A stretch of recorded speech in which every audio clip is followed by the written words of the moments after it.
Alright, we're installing a windowsill. Notice the texture of the mud is soft and pliable.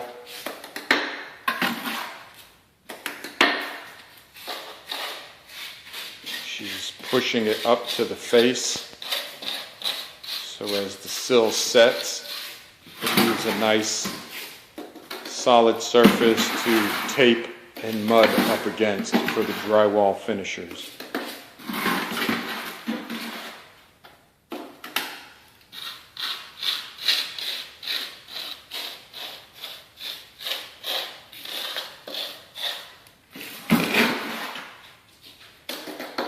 The texture of the mud is important. If it's too wet, it makes this part difficult. If it's too dry, it makes this part difficult.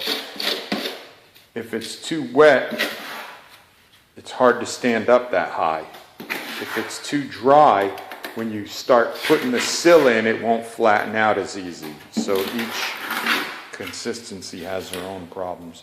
She's putting 5 dollops on.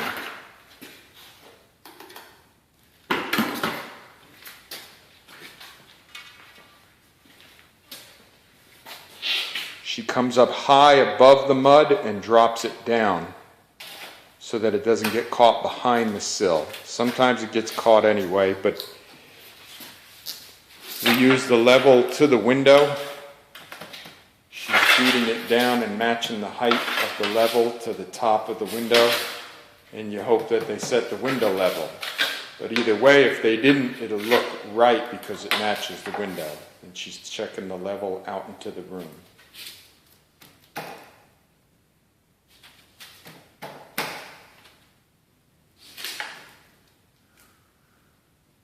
And she double checks all the way around to make sure nothing moves.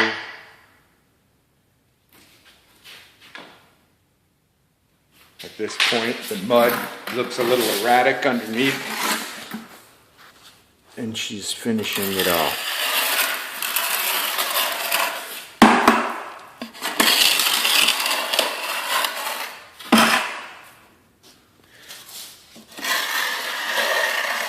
Looks down at the tops to make sure that the mud is filled on either side.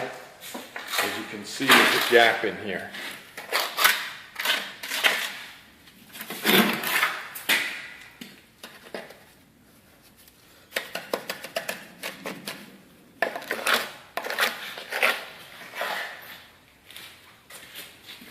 This side is pretty tight, but not tight enough. I mean, it doesn't cost us anything to put that in there. The finisher's job is not to fill in that crack, just to do the wall, so that crack will be caulked if we left it. It also keeps the sill from moving. When this stuff hardens, it will not move. Right now, if somebody touches it, it'll still move. On this particular instance, the sill is touching. The marble's touching the windowsill, but it's open right here. We've got a 1/4 inch gap. That's because the mullion on this window was not set properly. They set the windows back further in the middle. The marble is straight, it's touching both sides. When the house is ready to close, after paint and texture, and they're in here, they feel this marble getting closer to the rest of the trades.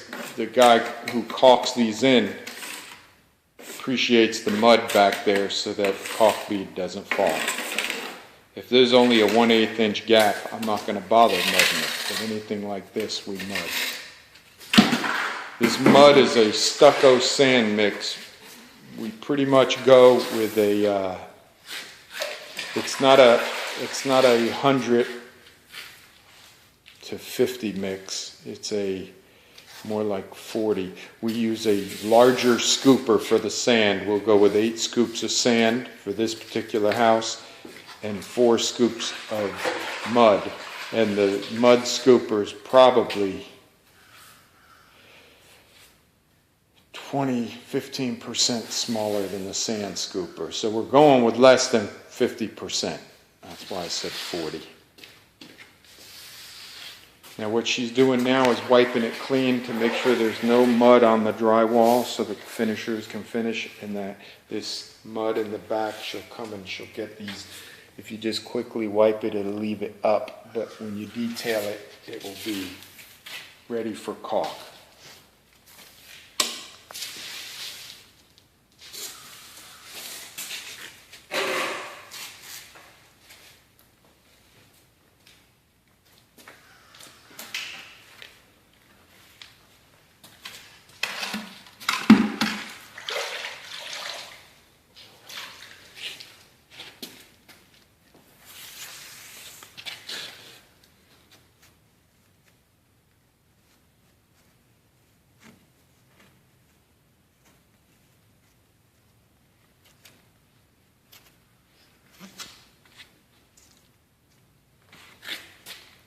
To get it out of them two cracks is kind of difficult, but the whole mud basin is now lower. They'll need to lay a thicker batch, but the two pieces coming up these are lower than the sill at this point.